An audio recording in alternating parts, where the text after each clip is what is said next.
Our children do not know, and when I say our children, I mean our white children and our black children, do not know the dimensions of racism.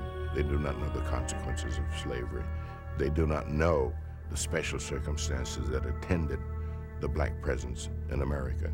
And therefore, it's not easy for them or for the rest of us to understand why black folks in some ways have a special claim on the attention of American society.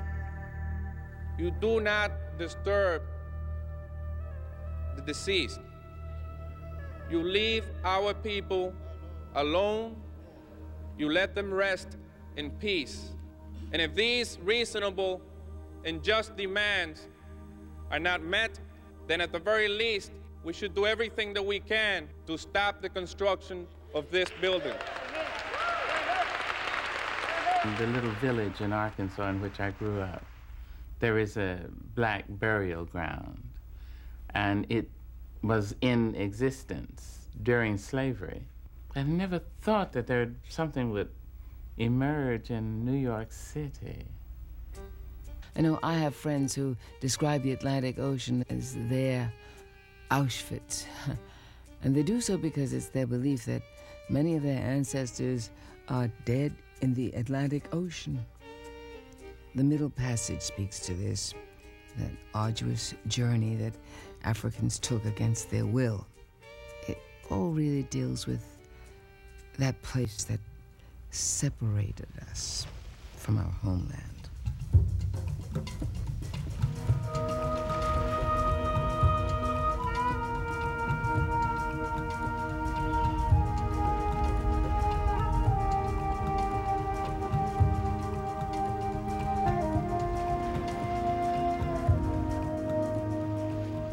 New York City, on Manhattan Island, was once a primeval garden of ancient woods, rocky outcrops, rolling hills, and freshwater lakes.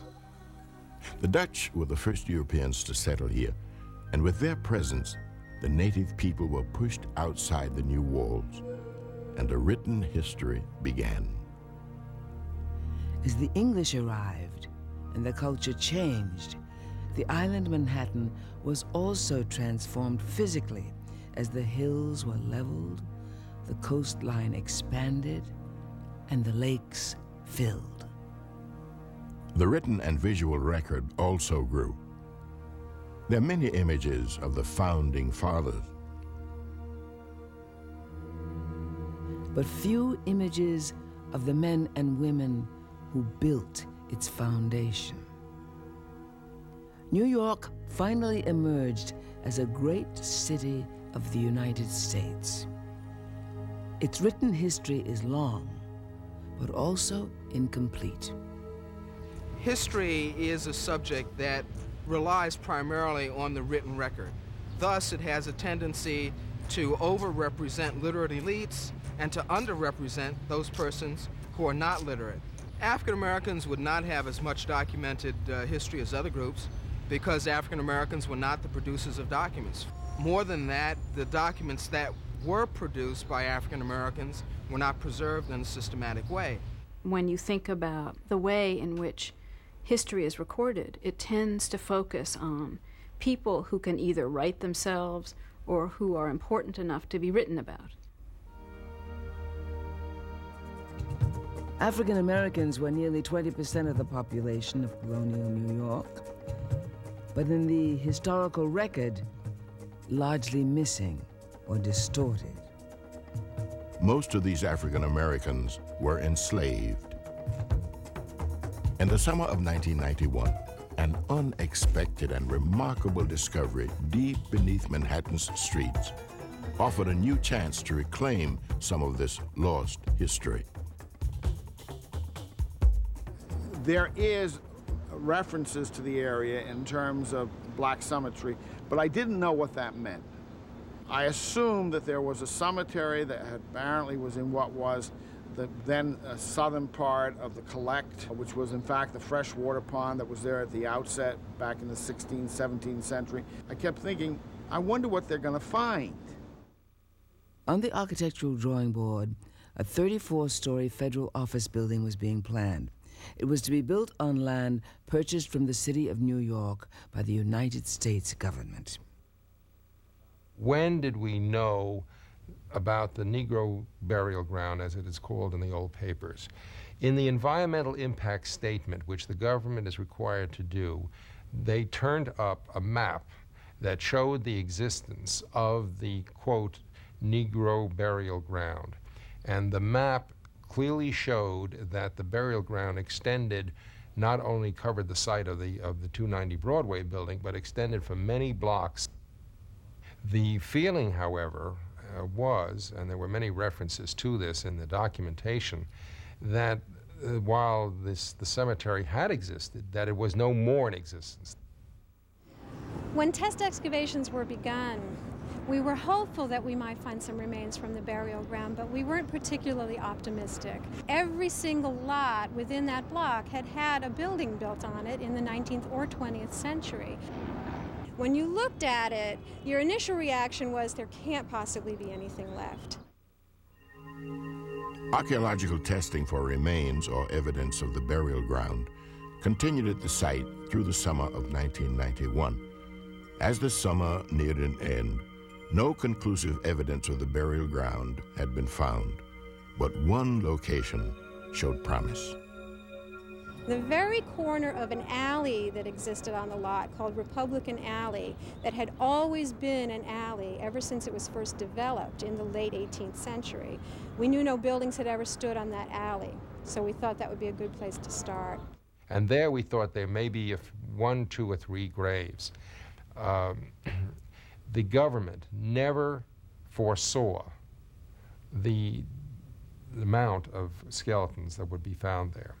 And it is very important for us to understand that had we foreseen this, we perhaps would have taken a different course of action. Early in October of 1991 came first word of a discovery to the public. Within days, the official announcement was made. 11 bodies had been found. From Fox 5, this is the 10 o'clock news.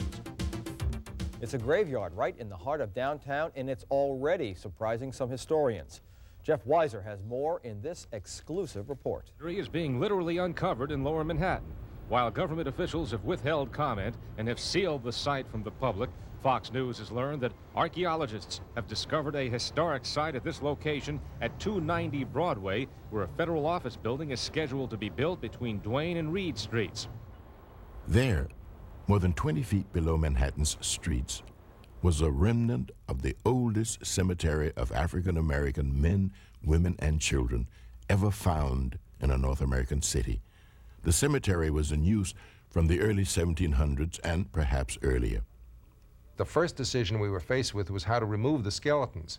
And I gave the instruction that they would be treated as a very important archaeological find, no different than a find of this nature would be in the ancient world.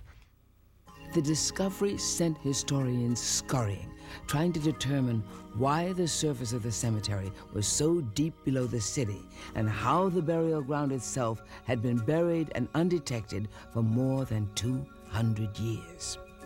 At first, archaeologists thought they might find as many as 20 or 30 bodies. But as work proceeded, it soon became apparent that many more would be found. It was, according to the early reports, thought to be a very small site with a very small sample of individuals, of skeletons. It wasn't until we found out through excavations that the original ground surface in that area sloped down quite sharply from Broadway towards the east, towards the freshwater pond that had been there, that we knew that the ground surface was still intact underneath all of those later buildings and that the burials beneath that ground surface were still there. We knew there would be hundreds of intact burials on this site. By December of 1991, more than 100 individuals were found. A month later, the skeletal count was nearing 200. Broadway, one of America's most famous boulevards. was once a hilly wagon path west of the Collect Pond. This freshwater lake bordered farmland and the burial ground, which was outside the city limits. Since blacks were considered outcasts, they could not be buried in the all-white cemeteries. After the Revolutionary War, the city's industrial growth caused the pond to become polluted.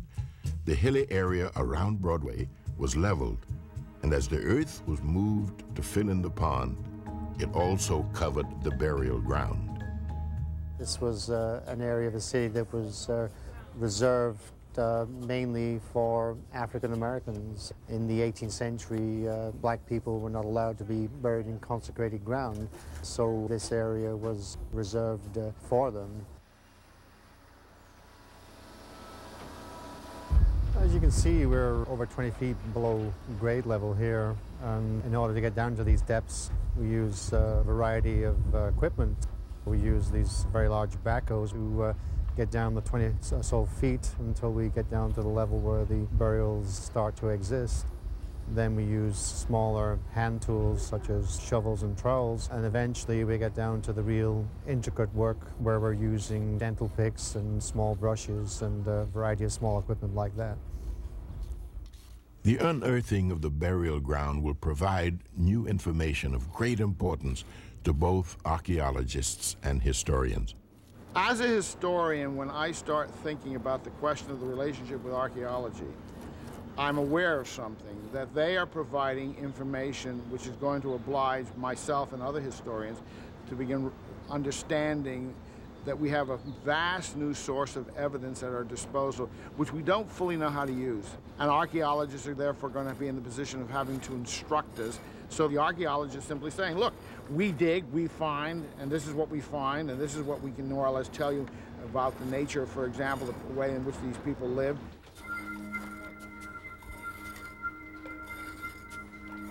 This site is the first 18th century urban African-American burial ground that's ever been excavated. No other burial ground from this time period has ever been examined. I would say that this is probably one of the most important historic sites to be excavated in the United States. What's exciting about skeletons is that they provide access to a level of information that is not available in any other way. We can analyze bones, and we can find out what people's health was, what their diet was, what sorts of diseases they died of. We can tell at what age men died and what age women died, and we can get a lot of really direct information about people's lives. It's a very direct and meaningful kind of information. Just as a living population provides a special insight on a living society, the presence of the people themselves does tell us a great deal. This kind of information brings us down into the nitty-gritty level of life, and that is the life of most people. What I think has primarily been the traditional problem amongst historians. Historians, until social history was invented, tended to think about the people who were important because they counted. They were the ones who made history. And the fact is, they were the froth. In short, they were the people who liked to think they made history. I think in looking at the site, what we have to bear in mind is that this is a very historically obscure group of people. We know virtually nothing about them from historical sources, so their physical remains are in effect documents that are telling us about the past. We've excavated almost 300 individuals on this site, and out of that population, around 45% appear to be children or young infants. 30% are infants below the age of 2, and a further 15% or so are children below the age of puberty. Of the remainder, around 2/3 of the adults are male, and around 1/3 are female. In this burial of a woman and child, the woman is buried with her infant. Her arm was found shaped around its remains. As the wood of a coffin decomposes, it leaves in the soil a dark line. This subtle deposit is the first sign of the location of a burial. You can also see the organic staining here from the coffin, which continues down right to the bottom of the grave pit. You can see nails here that would have been used to nail down the lid. Excavating the area is very difficult because there are a large number of graves very close together. Some are on top of each other. We have a protocol which we use to try and define where in the coffin the burial actually is. And initially we try and uncover the top of the head, and then we try and uncover the legs. And this gives us a good sense for where precisely in the coffin the individual is.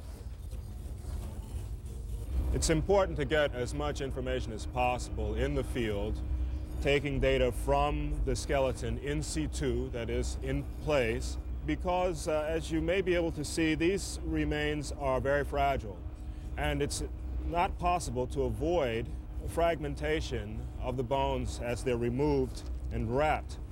The two most fundamental characteristics of a human being are age and sex.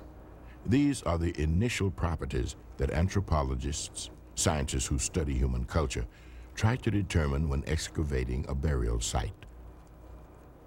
One examines the teeth for a variety of reasons. Teeth give some indication of age, and they also provide indicators of pathology and nutritional stress. So for children, you determine age in large part by the extent of their development.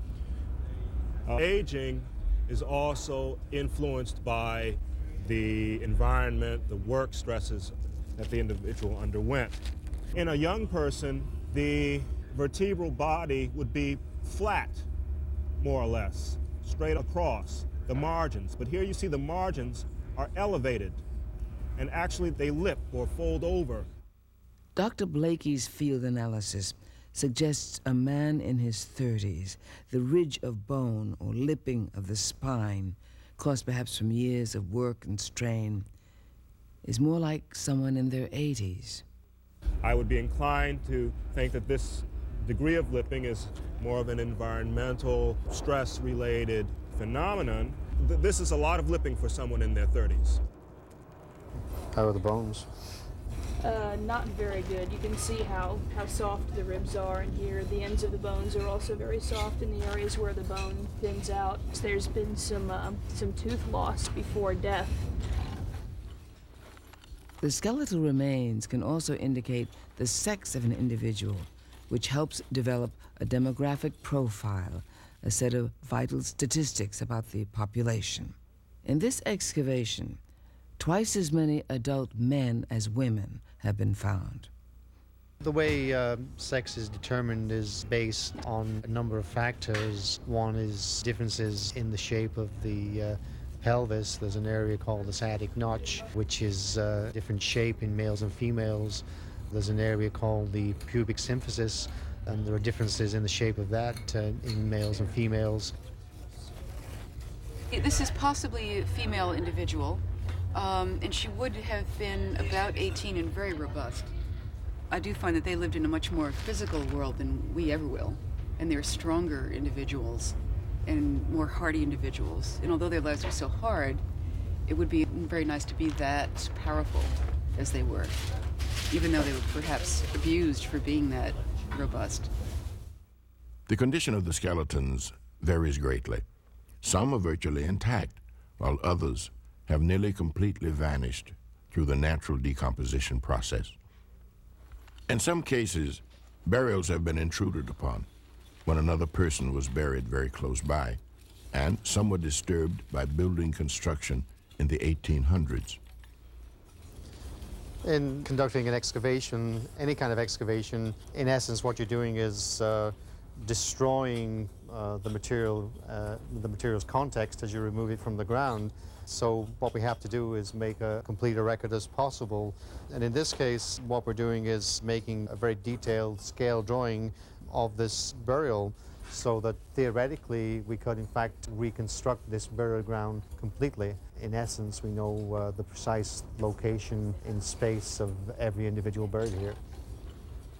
And the other kinds of information that you can get from cemetery populations have to do with the way people are treated at death. Were men buried the same way that women were? Were children buried the same way? If their bodies are oriented in a certain direction, are all of the people oriented that way? Are the coffins different from one to another, and so on?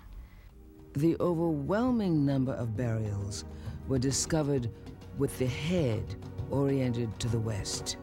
The theory being that on the Day of Judgment, these individuals would sit up in their graves and face the rising sun, that they're also facing Jerusalem, and in the case of the African Americans here, they're also facing Africa. Special interest is taken in the number of children found, since about half of the burial ground population is under 12 years of age. We know that children were imported as slaves directly from Africa. We know that certainly those who were born in New York as slaves lived at the convenience of the people who presumed to own them. Most of the bodies uncovered were not accompanied by grave goods or material possessions. Their clothing at the time of burial was often just a simple shroud. In the very early stages of the project, we found one individual who had military buttons from a British Marine officer's coat. And we've had 3 examples so far where coins have been placed in the individual's eyes. This is a cultural practice where pennies were placed over the eyes to keep them closed at the time of death. And then these coins were thought to have unlucky connotations because they had been in contact with the dead, so they were buried with them. Most were buried in plain wooden coffins. Some 10 to 15% were placed in the earth with no coffin at all. There's not much evidence on this side of any kind of violence. We had one individual who had a musket ball in her ribs. That presumably was the cause of death. But apart from that, I've seen very little evidence of the kinds of fractures that might be associated with violence, such as fractures of the bones of the hands or of the rib area. We take care for measurements in the field in case there's damage to the bones as they're transported or excavated.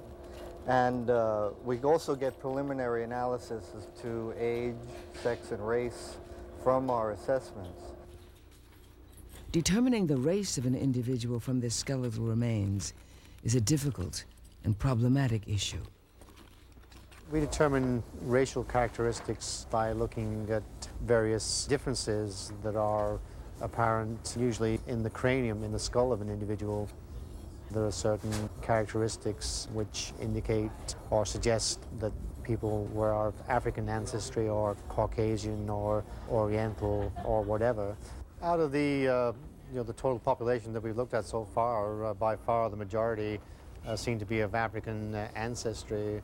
We have a couple of examples of individuals who may or may not be white. I mean, there's some degree of dispute about that, and they may be individuals of mixed race. The determination of race is a very complex and troubled issue. In essence, race does not exist in nature. It is a social construct that has been imposed upon populations that in essence involves taking a few characteristics and defining whole populations in terms of those characteristics. So that if one defines a Negroid as an individual who is more prognathic, that is to say, who has a more forward-projecting lower face, then you can measure the skeleton, and in that sense, you've assigned the individual to a particular race, with all of the overlap and ambiguities that will come even with that kind of definition. But we can come up with fairly close approximations of the facts. That's a very long way from the paucity of information that we presently have on the life of Africans in this area during the 18th century.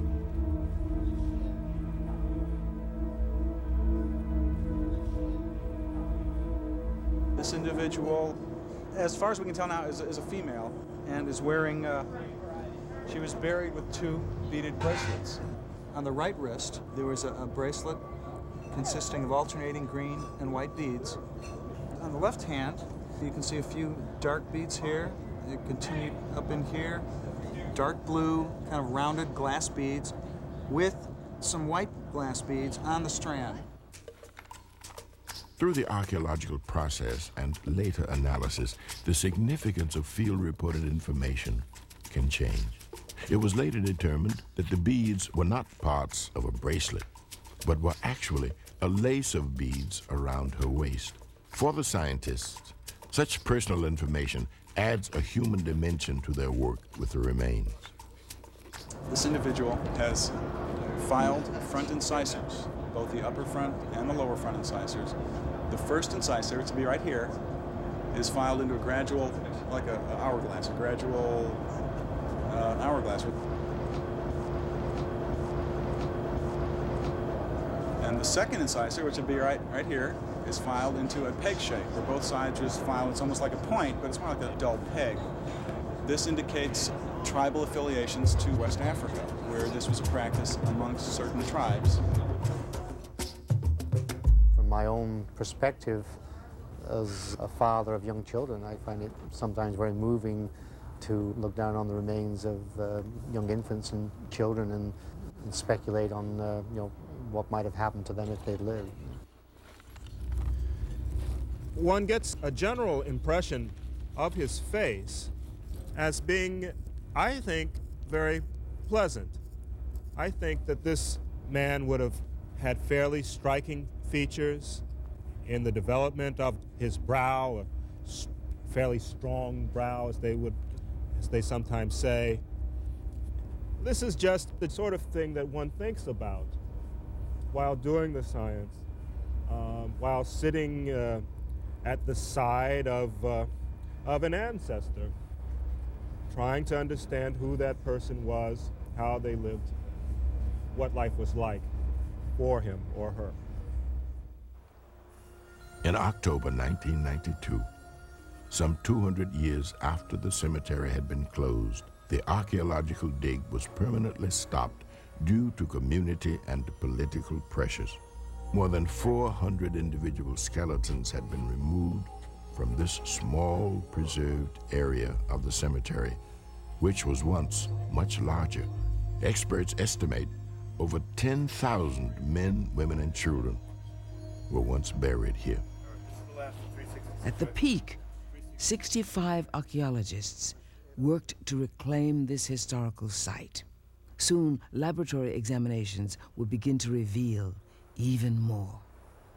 The discovery will have a profound impact on our historical perspective of those buried and will constantly remind us of those enslaved, unwilling American immigrants who were nearly forgotten.